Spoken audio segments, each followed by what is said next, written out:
तो इस वीडियो को देखिए, आपके सारे प्रश्नों का उत्तर मिल जाएगा। लेकिन इस धारा को समझने के लिए पहले हम जम्मू कश्मीर के इतिहास को समझें, ज़्यादा ज़रूरी है। तो a brief history of Kashmir. Kashmir में पहले हिंदुज़म, फिर बुद्धिज़्म, आज भी लद्दाख में बुद्धिज़्म को मानने वाले लोग हैं, और फिर इस धरती पर शैव संप्रदाय के लोगों का आगमन हुआ, और इन्हीं सब मिली जुली संस्कृति को मानने वाले लोग यहाँ रहते थे। और कल्हड़ की राजतरंगिणी, जो कि संस्कृत में एक ग्रंथ है, 12वीं शताब्दी में लिखा गया था, और इसमें कश्मीर के विभिन्न राजाओं के बारे में जानकारी मिलती है, यानी कि एक ऐतिहासिक ग्रंथ भी माना गया है। और इस ग्रंथ का महत्व यही समझ लीजिए, जैसे ईरान के इतिहास के बारे में हमें शाहनामा से जानकारी मिलती है, उसी तरह से कश्मीर के बारे में राजतरंगिणी से जानकारी मिलती है।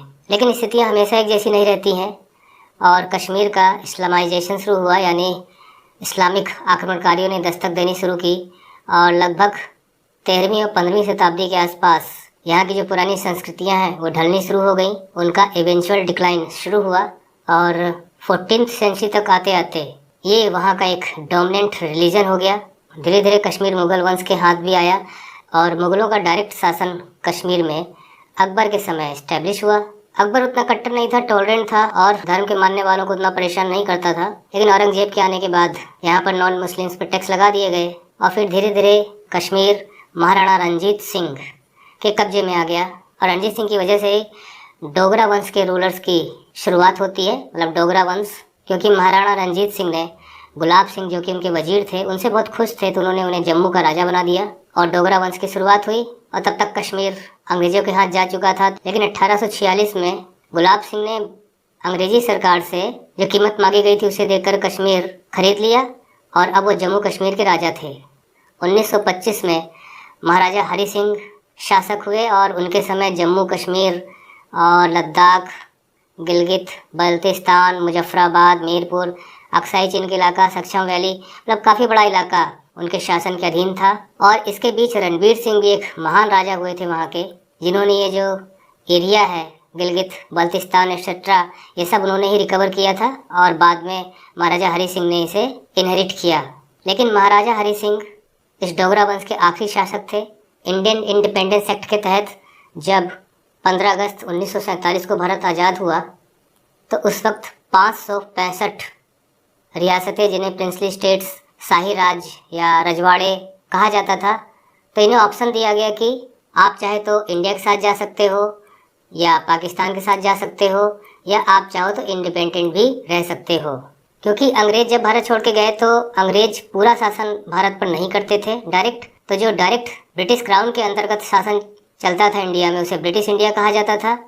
और इसके अलावा लगभग 40% इलाके पर इन्हीं रजवाड़ों का राज था, जो ब्रिटिश सरकार के अधीन रहकर अपना शासन चलाते थे। तो इन 565 में से 562 रियासतों ने सोच समझकर भारत में विलय कर दिया, और इसके लिए उन्हें एक दस्तावेज पर साइन करना पड़ता था, जिसे इंस्ट्रूमेंट ऑफ एक्सेशन कहा जाता था, और तभी उनका भारत में विलय होता था। लेकिन महाराजा हरि सिंह ये चाहते थे कि वो इंडिपेंडेंट ही रहें। वैसे जो 562 रियासतों का हमने जिक्र किया, इसमें जो 3 रह गई थी, इसमें जूनागढ़, हैदराबाद और एक जम्मू कश्मीर, जिसमें से जूनागढ़ हैदराबाद को तो मिला लिया गया था, क्योंकि ये दोनों हिंदुस्तान में विलय नहीं करना चाहते थे, क्योंकि इन दोनों में मुस्लिम राजा शासन करते थे, और यहाँ दोनों की जो मेजॉरिटी थी वो हिंदू थी। बाद में जनमत भी कराया गया, और दोनों ने भारत में विलय होने का जनमत दिया। और यहाँ पर उल्टा था, यहाँ पर मुस्लिम मेजॉरिटी और हिंदू राजा था। तो पाकिस्तान को लगता था कि हमारा नेचुरल हक बनता है कि हम कश्मीर पे शासन करें और कश्मीर पाकिस्तान का हिस्सा बने। लेकिन महाराजा हरि सिंह ऐसा नहीं होने दे रहे थे, और महाराजा हरि सिंह ने एक संधि पे साइन भी किया था पाकिस्तान से, जिसे स्टैंड स्टिल एग्रीमेंट कहा जाता है, जिसका मतलब ये हो गया कि बंटवारे के पहले, यानी पाकिस्तान जब भारत से काट कर बनाया गया, तो जिस प्रकार से आवागमन लोगों का होता था उसी तरह से मूवमेंट बना रहे। इंडिया से भी कहा गया, लेकिन इंडिया ने मना कर दिया। मोहम्मद अली जिन्ना, जो कि गवर्नर थे पाकिस्तान के उस वक्त, उनका धैर्य जैसे टूट गया कि कश्मीर तो आ ही नहीं रहा हमारे हाथ में, और उन्होंने कबायलियों को भड़का दिया, जो पश्तून जाति के थे, लड़ाका थे, और साथ में प्लेन क्लोथ में अपने पाकिस्तानी सैनिक भी लगाए। तो इस इतिहास को जानने के बाद आगे हम कुछ इम्पोर्टेंट डेट्स के बारे में देख लेते हैं, और उनसे जुड़ी घटनाओं के बारे में स्टडी कर लेते हैं। ये हमला 22 अक्टूबर को शुरू हुआ, जिसमें ट्राइबल पीपल कबायली लोगों ने कश्मीर पर हमला कर दिया और धीरे धीरे वो श्रीनगर की तरफ मूव करने लगे। राजा हरि सिंह को लगा कि हालात मुश्किल होते चले जा रहे हैं। उन्होंने कहा भी कि मैं जीते जी कश्मीर को बर्बाद होते नहीं देख सकता। तो उन्होंने 26 तारीख को भारत से मदद मांगी और उस वक्त लॉर्ड माउंटबेटन भारत के गवर्नर जनरल थे। तो उन्होंने एडवाइस किया कि पहले उनसे आप इस दस्तावेज पर हस्ताक्षर करवा लीजिए, इंस्ट्रूमेंट ऑफ एक्सेशन, यानी भारत में विलय हो जाए कश्मीर का, तभी आप मदद करिए। और ऐसा ही हुआ और महाराजा हरि सिंह ने साइन कर भी दिया उस पर। लेकिन इस विलय में 3 सब्जेक्ट्स को ही उन्होंने सरेंडर किया, डिफेंस यानी रक्षा, फॉरेन अफेयर्स मीन्स जो विदेशी मामले होंगे, और संचार। इन तीनों में भारत सरकार कानून बना सकेगी। इसके लिए भारत सरकार को जम्मू कश्मीर सरकार की इजाज़त नहीं लेनी होगी। इस तरह की बातें दस्तावेज में थीं और भारत ने तुरंत अपनी 27 अक्टूबर 1947 की सुबह ही अपनी फर्स्ट सिख बटालियन को रवाना कर दिया और लड़ाई में अब भारत की सेनाएं मोर्चा ले रही थी। लेकिन जो कदम उस वक्त सरकार ने उठाया, जवाहरलाल नेहरू की सरकार थी उस वक्त, और जितना भी इतिहास पढ़ने को मिलता है उसमें यही देखने को मिलता है कि जवाहरलाल नेहरू ने ही इसको डील किया था, इस जम्मू कश्मीर के विलय को भारत में। और उनका निर्णय सही था कि गलत था, इस पे लोग राय बनाते रहते हैं, राय बनती रहेगी। लेकिन उस वक्त परिस्थितियों में जो भी उन्हें सूझा उन्होंने कदम उठाया, जो उचित लगा उन्होंने किया। 31 दिसंबर 1947 या आप कह सकते हैं कि 1 जनवरी भारत सरकार यूएनओ पहुंच गई। यूएनओ का गठन आप जानते हैं कि 1945 में हुआ था, तो संस्था ज़्यादा पुरानी नहीं थी और उनसे मीडिएशन करने के लिए कहा गया कि वॉर को ख़त्म कराइए। और डिफरेंट रेजोल्यूशंस पास किए गए, 39 है, 47 है, और 1 जनवरी 1949 को सीज फायर इस्टेब्लिश कर दिया गया, यानी युद्ध विराम करा दिया गया। और इस युद्ध विराम की शर्तों को 5 जनवरी तक मान भी लिया गया दोनों देशों के द्वारा। लेकिन इसमें यह देखने की बात है कि युद्ध विराम दोनों देशों की उस वक्त जो भी स्थिति थी उसी स्थिति में करा दिया गया। और उस वक्त लगभग 65% या आप कह सकते हैं कि 2/3 पार्ट पर इंडिया का कब्जा था, इंडियन पोजीशन में थी टेरिटरी, और बाकी थी पाकिस्तानी फोर्सेस के अंडर में। और गिलगित बल्तिस्तान और जिसे आज़ाद कश्मीर कहा जाता है, इन सब इलाकों पर पाकिस्तानी फोर्सेस थीं। अब यहाँ भी क्वेश्चन उठता है कि अगर युद्ध विराम ना किया गया होता और यूएनओ ना जाते तो हो सकता है भारतीय सेनाएं पाकिस्तानी सेनाओं को खदेड़ देती जम्मू कश्मीर से पूरी तरह, और ये स्थिति पैदा ना होती जो आगे कई सालों तक बनी रही और आज भी मुसीबत की जड़ है। लेकिन अब जो उचित लगा वहाँ उन लोगों ने किया। लेकिन जिम्मेदारी सरकार की भी होती है, कुछ अच्छा होता है तो, कुछ खराब होता है तो। Questions will never cease but the past is past. और बाद में इंदिरा गांधी ने 1972 में जब शिमला एग्रीमेंट किया तो ये जो लाइन ऑफ सीज फायर थी उसे, लाइन ऑफ सीज फायर को एक नया नाम दे दिया, लाइन ऑफ कंट्रोल। ये है मैप, और ये जो आप ग्रीन एरिया देख रहे हैं ये पूरा पाकिस्तान के कब्जे में था और आज भी है। इसे पाकिस्तान ऑक्युपाइड कश्मीर कहा जाता है, और ये जो हिस्सा है इसे वो आज़ाद कश्मीर कहता है पाकिस्तान। और जिन फोर्सेस ने आक्रमण भी किया था इंडिया पर, जिन कबायलियों ने, वो अपने आप को आज़ाद कश्मीर फोर्सेज ही कहते थे। ये सक्षम वैली का इलाका है जिसे पाकिस्तान ने इलीगली चाइना को हैंड ओवर कर दिया। ये 1962 की लड़ाई में चीन ने भारत से ले लिया था। तो ये सब इलाके आज भारत के पास नहीं है, और जो ओरिजिनल मैप है वो बस इतना ही है भारत के पास, और इससे ज़्यादा जम्मू कश्मीर का इलाका भारत के पास नहीं है। ये सियाचिन ग्लेशियर भी भारत के ही पास है, पाकिस्तान इससे थोड़ा दूर पर है।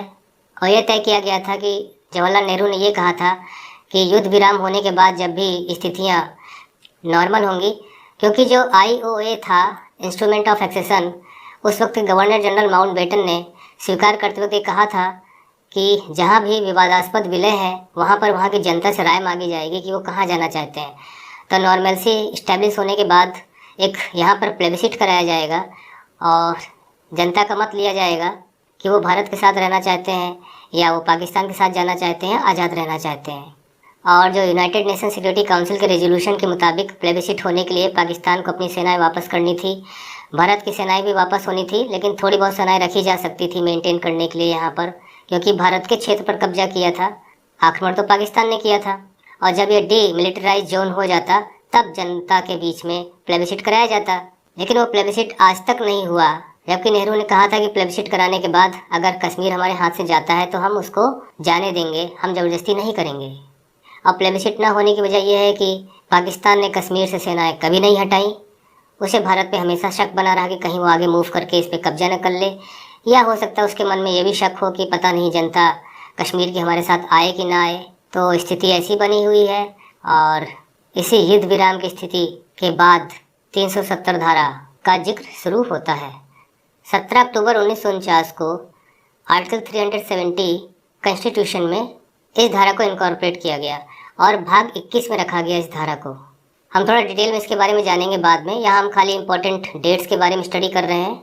और 14 मई 1954 को 35A आर्टिकल कॉन्स्टिट्यूशन में ऐड किया गया और 26 जनवरी 1957 को जम्मू और कश्मीर का कॉन्स्टिट्यूशन लागू हुआ। 1956 में बन गया था लेकिन 26 जनवरी 1957 को लागू किया गया।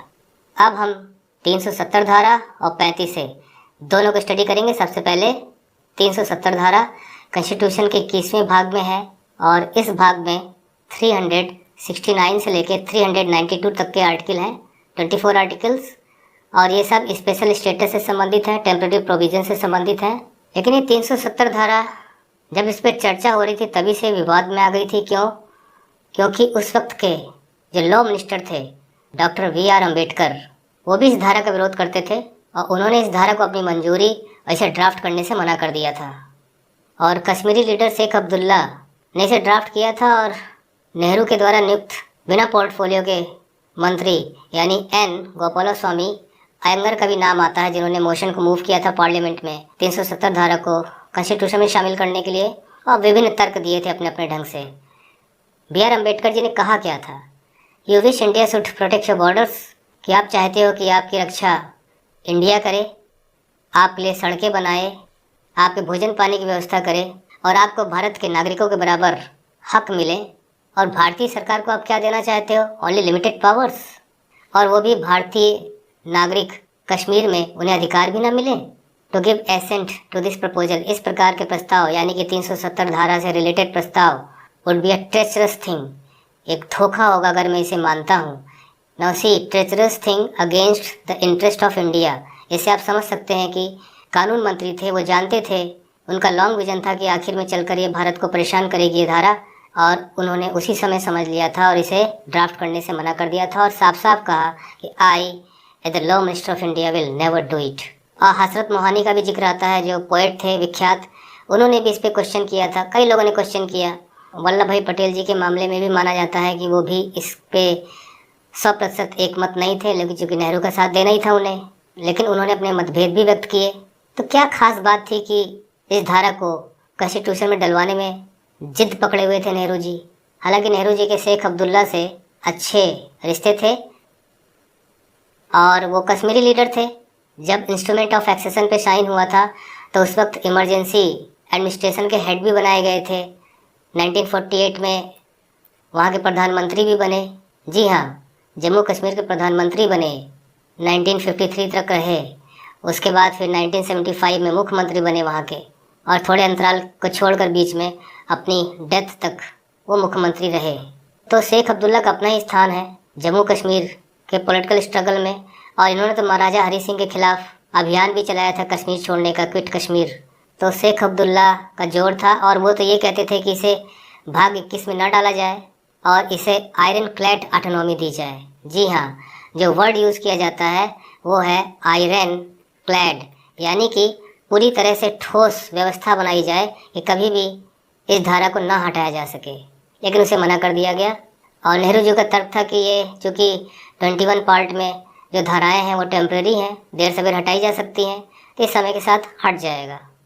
और आर्टिकल 306A इसे ही आर्टिकल 370 के रूप में पार्ट 21 में डाला गया, और जो पार्ट 21 की जो हेडिंग है वो इस प्रकार से है, temporary, transitional and special provision. तो इसके अंतर्गत इसे डाला गया। और इस 370 धारा से क्या मिला जम्मू कश्मीर को? सारे राज्यों से अलग स्थान मिला। क्यों?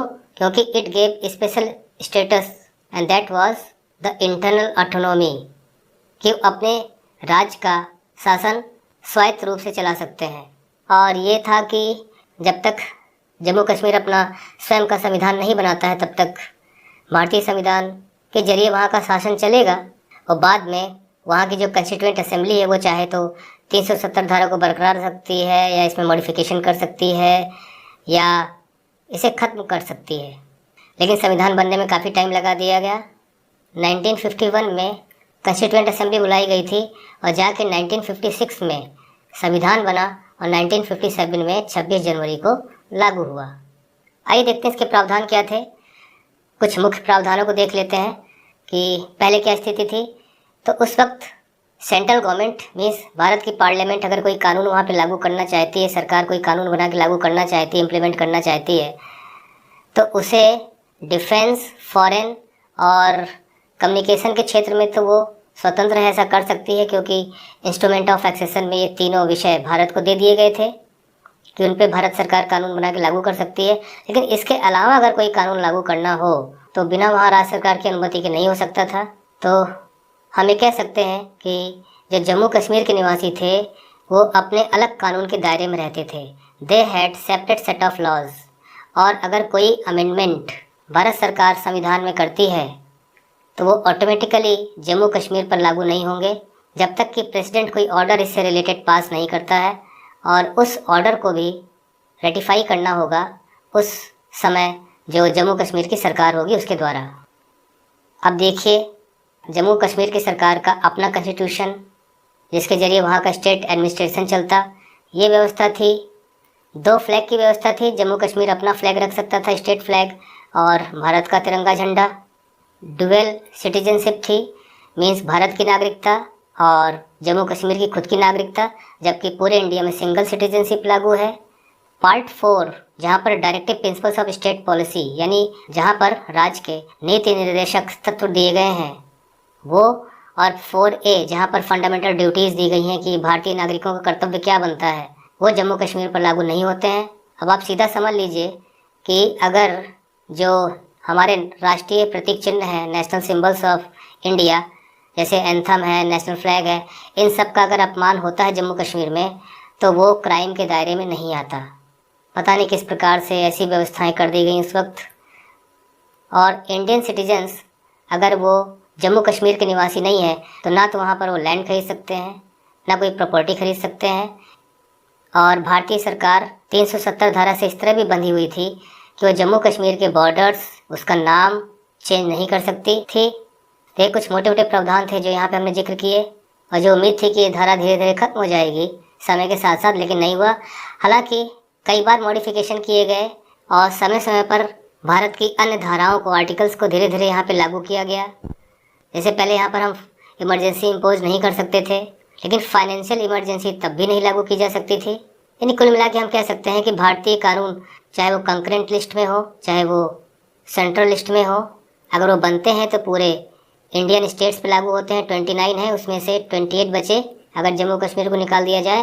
लेकिन सिर्फ एक स्टेट था, वो था जम्मू कश्मीर, जहाँ पर तब तक लागू नहीं हो सकते थे जब तक कि स्टेट गवर्नमेंट वहाँ की रेटिफाई नहीं करती। सो अनपैरेलल्ड ऑटोनोमस स्टेटस इस जम्मू कश्मीर को प्राप्त था। दूसरी धारा 35A article 35A article was added to the constitution through a presidential order. 370 धारा के तहत ये व्यवस्था की गई थी कि प्रेसिडेंट ही कड़ी का काम करेगा जम्मू कश्मीर और इंडियन गवर्नमेंट के बीच में, कि कुछ भी अगर इंडियन गवर्नमेंट को कुछ लागू करना है जम्मू कश्मीर में तो उसके लिए प्रेसिडेंट के द्वारा ऑर्डर पास करना पड़ेगा, जिसे कॉन्स्टिट्यूशन ऑर्डर कहा जाता है। इसी प्रकार के constitution order application to Jammu and Kashmir 14 मई 1954 को घोषित हुआ, और इसी 1954 के आदेश के तहत ही 35A आर्टिकल भी कॉन्स्टिट्यूशन में ऐड किया गया। अब चूँकि डिबेट ये भी होता है कि 35A आर्टिकल पार्लियामेंट के सामने नहीं रखा गया था, इस पर कोई डिबेट नहीं हुई थी, जबकि 368 आर्टिकल के तहत भारतीय संसद को ही अधिकार है कि वो कोई अमेंडमेंट कर सकती है, कोई धारा हटाया जोड़ सकती है। तो 35A आर्टिकल कॉन्स्टिट्यूशन में नॉर्मली ऐड नहीं हुआ, इसलिए इसे अपेंडिक्स 1 में रखा गया। नॉर्मल आर्टिकल्स की तरह से इसे शामिल नहीं किया गया। और हटाने का तर्क भी यही दिया गया कि चूँकि राष्ट्रपति के आदेश के जरिए आया था बिना डिबेट के, और राष्ट्रपति के आदेश के जरिए से हटा दिया गया। और इसी 35A आर्टिकल के तहत ही काफ़ी ज़्यादा प्रावधान ऐसे थे जो जम्मू कश्मीर को अलग कानून व्यवस्था में रहने का प्रबंध करते थे। और ये जो 1954 है, इसके पहले 1952 में एक एग्रीमेंट हुआ था जिसे दिल्ली एग्रीमेंट के नाम से जाना जाता है, और ये हुआ था शेख अब्दुल्ला और नेहरू के बीच में, जिसमें नेहरू जी ने यह भी कह दिया था कि जम्मू कश्मीर के लोगों को भारत की नागरिकता भी दी जाएगी। So many things were considered to the state of Jammu and Kashmir. आइए टेक्स्ट देख लेते हैं कि 35A आर्टिकल का है क्या। तो ये पूरा का पूरा टेक्स्ट है जो 35 आर्टिकल के बारे में है। और 35A आर्टिकल जम्मू कश्मीर के स्थायी निवासी कौन होंगे और उन्हें क्या क्या अधिकार दिए जा सकते हैं उससे रिलेटेड था। उन्हें रोजगार पाने का, संपत्ति अख्तियार करने का, राज्य में बसने का, और भी तमाम सुविधाएं, स्कॉलरशिप्स हैं या डिफरेंट सरकारी एड्स और वेलफेयर स्कीम्स का, यानी राज्य सरकार की जो भी जनता के लिए फ़ायदे की स्कीम्स हैं, जो भी सुविधाएं हैं, जो भी व्यवस्थाएं हैं, वो सिर्फ़ और सिर्फ permanent residents of Jammu and Kashmir को मिलेंगी। भारतीय नागरिक या अन्य राज्य के नागरिक उसका फ़ायदा नहीं उठा सकते। और इसके पीछे तर्क ये दिया जाता है कि डेमोग्राफिक कंपोजिशन और उनकी स्पेशल आइडेंटिटी को मेंटेन करने में आर्टिकल मदद करता, क्योंकि कॉन्स्टिट्यूशन में 371 धारा भी है और इसी पार्ट में रखी गई है, पार्ट 21 में, जो स्पेशल स्टेटस इस तरह का देती है कि अपनी कल्चरल आइडेंटिटी मेंटेन की जा सके अन्य राज्यों को भी। लेकिन ये तो बहुत था जम्मू कश्मीर के लिए। और ये भी व्यवस्था कर दी कि शैल बी वॉइड, मीन्स कि जो परमानेंट रेसिडेंट्स को जो भी अधिकार यहाँ पे मिलेंगे उनको क्वेश्चन नहीं किया जा सकता इंडिया में। अगर ये भारतीय नागरिकता से टकराती भी, कोई कॉन्फ्लिक्ट भी है, उसके बावजूद भी ये परमानेंट रेसिडेंट्स और इनके राइट्स प्रिविलेजेस बने रहेंगे। अब उदाहरण के लिए कोई पाकिस्तानी अगर किसी कश्मीरी महिला से शादी करता है तो उस व्यक्ति को भी वहाँ की नागरिकता मिल जाती है। कितने पाकिस्तान से आए लोगों को नागरिकता दी गई और कितने वेस्ट पार्ट से आए कश्मीर में उन्हें नागरिकता नहीं भी दी गई। तो बहुत ही विवादास्पद रहा है, डिस्प्यूटेड रहा है। हालांकि सुप्रीम कोर्ट ने इस पर अपना आदेश पारित कर ये कहा कि जो महिलाएं अगर बाहर शादी करती हैं किसी भारतीय से अन्य राज्य में कश्मीर के अलावा, तो उनकी नागरिकता खत्म नहीं होनी चाहिए। तो बहुत ही विवादास्पद था ये 35A आर्टिकल। और जिस तरह से जोड़ा गया वो भी क्वेश्चन था on the powers of the parliament. और जैसे आर्टिकल आया था उसी प्रकार से 5 अगस्त 2019 को प्रेसिडेंट ने ऐसे एक प्रेसिडेंशियल ऑर्डर, यानी कि कॉन्स्टिट्यूशन ऑर्डर, जैसे यहाँ 1954 है वैसे 2019 से ये जो स्पेशल स्टेटस था उसे ख़त्म कर दिया गया। और ये व्यवस्था कर दी गई कि provisions of the Indian constitution, जो भी भारतीय संविधान में व्यवस्था है वो सब के सब इस स्टेट पे भी लागू होगी। क्योंकि 370 धारा से it was made possible that all laws of the Indian parliament will not apply to Jammu Kashmir except foreign, defence, finance and communication. और इस प्रेसिडेंशियल ऑर्डर के साथ ही हम ये कह सकते हैं कि स्टेट्स इस सेपरेट कॉन्स्टिट्यूशन स्टैंड्स एब्रोगेटेड, उस संविधान का भी कोई मतलब नहीं रह गया जो जम्मू कश्मीर के लिए अलग से बना था। और मामला कोर्ट में भी जा चुका है और लेट कोर्ट डिसाइड कि ये सही तरीके से किया गया कि नहीं किया गया। और पार्लियामेंट में 2/3 मेजोरिटी से पास किया गया, राज्यसभा में भी और लोकसभा में भी। और Jammu and Kashmir reorganisation bill भी, यानी पुनर्गठन बिल भी अमेंडमेंट के तौर पर संसद में रखा गया और पास कराया गया, जिसके तहत जम्मू कश्मीर का बाइफर्केशन होना था। तो इतना कुछ जानने के बाद कि 370 धारा कैसे आई, कब आई, हटनी चाहिए थी, नहीं हटी, फिर हटी कैसे, 35A आर्टिकल क्या था, कहाँ पर इसे रखा गया है, क्यों विवादास्पद है, तो अब जब 2019 में 5 अगस्त को इसके हटने की घोषणा की गई तो चेंजेस क्या आने वाले हैं वो देख लेते हैं। Changes after revocation of special status of Jammu and Kashmir. यहाँ पर एक चीज़ हमें क्लियर कर लेनी चाहिए, वो ये कि वास्तव में 370 धारा पूरी तरह से हटी नहीं है। 370 धारा का क्लॉज 1 अभी भी बना हुआ है, लेकिन वो आर्टिकल्स जो 370 धारा के अंतर्गत थे वो पूरे ख़त्म कर दिए गए इस क्लॉज को छोड़कर। नाउ 5 अगस्त को नोटिफिकेशन जारी हुआ था। All provisions of the article 370 are null and void except clause 1, जो मैंने अभी कहा यहाँ पर, क्योंकि क्लॉज 1 में ये व्यवस्था है, वो ये डिक्लेयर करता है क्लॉज 1 कि Jammu and Kashmir is the integral part of India. अगर उस क्लॉज 1 को ही ख़त्म कर दिया जाएगा तो फिर जम्मू और कश्मीर एक प्रकार से ये माना जाएगा कि भारत से इंडिपेंडेंट है, तो उसे मेंटेन किया गया है। कोई अमेंडमेंट करके आगे क्या किया जाएगा, it is a matter of law, क्योंकि 370 धारा की शुरुआत ही इससे होती है कि it is integral part of India. और इसी क्लॉज में ये भी व्यवस्था की गई है कि प्रेसिडेंशियल ऑर्डर के जरिए जम्मू कश्मीर में भारत के कानून लागू किए जा सकते हैं। तो चेंजेस में there will be no separate laws, अब अलग कानून नहीं होंगे और पार्लियामेंट अपने कानूनों को लागू कर सकती है विदाउट द स्टेट्स अप्रूवल, बिना सरकार की मंजूरी लिए। और उसके नेम को भी चेंज कर सकती है, उसकी बाउंड्रीज को भी चेंज कर सकती है, दूसरा, सिंगल सिटीजनशिप होगी, यानी भारत की नागरिकता होगी। जम्मू कश्मीर की अलग से नागरिकता ख़त्म, कोई अलग से कॉन्स्टिट्यूशन नहीं होगा जम्मू कश्मीर का। आर्टिकल 360 यानी फाइनेंशियल इमरजेंसी को लागू किया जा सकेगा। और इंडियन सिटीजन्स चाहे वो किसी भी स्टेट्स के हों, अब वहाँ पर प्रॉपर्टी को ख़रीद सकते हैं, बेच सकते हैं लोग, वहाँ के जम्मू कश्मीर के लोग बाहरी लोगों को। और अब कोई भी अलग से फ्लैग नहीं होगा, इंडियन ट्राई कलर ही जम्मू कश्मीर का भी नेशनल फ्लैग माना जाएगा। फंडामेंटल राइट्स जो पूरे इंडिया में लागू थे वो जम्मू कश्मीर में भी लागू होंगे। और बाइफर्केशन जो भी हमने जिक्र किया था कि इसके दो टुकड़े किए गए, दो भाग किए गए, एक तो जम्मू कश्मीर का और दूसरा लद्दाख का। जम्मू कश्मीर एक यूनियन टेरिटरी है, लद्दाख भी एक यूनियन टेरिटरी है जो परमानेंट बनी रहेगी, जिसमें कोई लेजिस्लेचर नहीं होगा। जम्मू कश्मीर में नॉर्मल से इस्टेब्लिश होने के बाद वहाँ पे स्टेट गवर्नमेंट फॉर्म करने की बात की गई थी कि it will be union territory with legislature. हमारे यहाँ ये व्यवस्था दिल्ली में है और पुडुचेरी में ये व्यवस्था है। तो इस प्रकार से अब 9 यूनियन टेरिटरीज होंगी और 28 स्टेट्स होंगे। इसके अलावा और भी हैं, जैसे आरक्षण का लाभ अब वहाँ पे सबको मिलेगा, आरटीआई जैसे कानून। तो अब हम ये कह सकते हैं कि जम्मू कश्मीर अलग नहीं है, अन्य राज्यों की तरह ही उसे स्टेटस प्राप्त है। अभी हमने मैप स्टडी किया था, अब नया मैप कैसा होगा उस प्रपोज्ड मैप को हम देख लेते हैं। तो ये है जो आपको ये पर्पल कलर में नज़र आ रहा है, ये लद्दाख रीजन होगा और ये भी पार्ट इंडिया के ही पास है, तो इसे भी आप शामिल कर लीजिए इसमें। और इतना रीजन जम्मू कश्मीर का होगा, इतना रीजन लद्दाख का होगा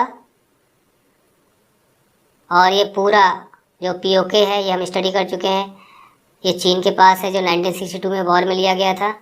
और पार्लियामेंट में जो सरकार की तरफ से बताया गया वो ये बताया गया कि जम्मू एंड कश्मीर का मतलब है the whole Jammu and Kashmir, जो पाकिस्तान के आक्रमण के पहले भारत के पास था, जिसमें गिलगित बल्तिस्तान और ये जो आज़ाद कश्मीर का इलाका है, ये सक्षम वैली, अक्साई चिन, ये सब जम्मू एंड कश्मीर का ही पार्ट बताया गया है।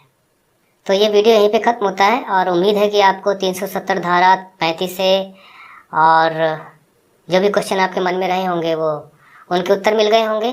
फिर भी अगर कोई प्रश्न मन में है, कोई क्वेरी है, तो आप कमेंट बॉक्स में लिखिए एंड हम उत्तर ज़रूर देंगे उसका। और इस वीडियो को देखने के लिए बहुत बहुत धन्यवाद। Thank you. See you in the next video. Till then goodbye, take care.